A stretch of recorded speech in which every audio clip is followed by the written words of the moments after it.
Last fall, roughly 30 organizations got attacked at the same time. Tech companies, banks, chemical manufacturers, government agencies.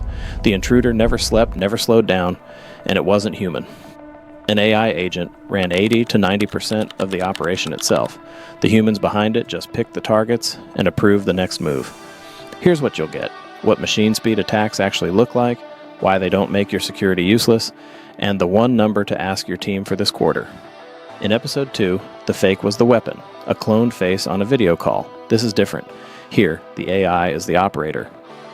In November, the AI company Anthropic disclosed what it called the first reported AI-orchestrated cyber-espionage campaign. A state-sponsored group jailbroke a commercial coding agent.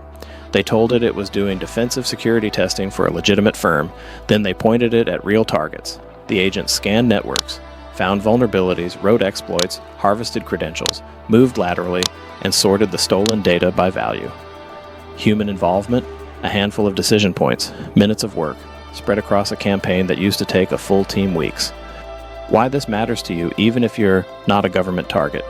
The barrier just collapsed.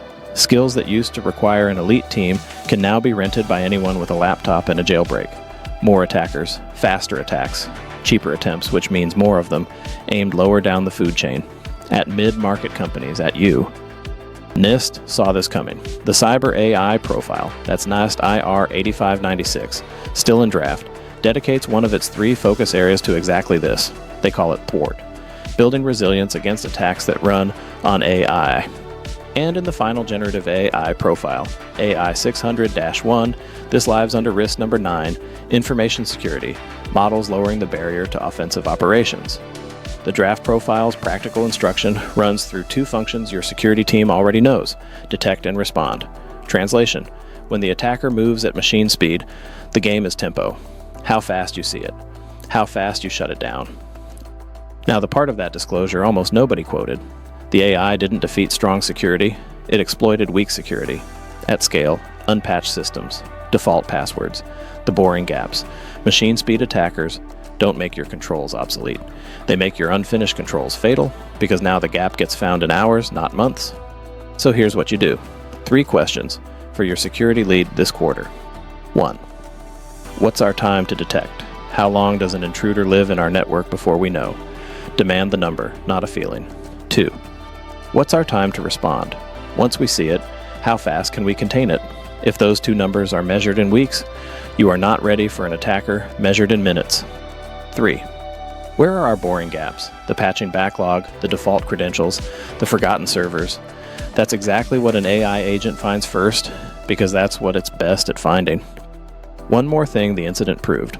The AI attacker made mistakes. It overstated findings. It fabricated results. Machine speed isn't machine perfection, which means a defense that moves fast still wins. Later in this series, we'll cover how to put AI on your side of that race, governed properly. That's the defend bucket. Here's the shift to internalize. You used to defend against people.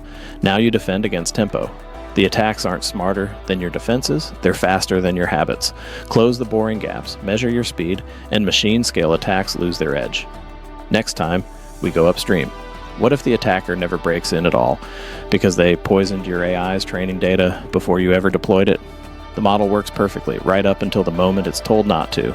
That's data poisoning. That's next.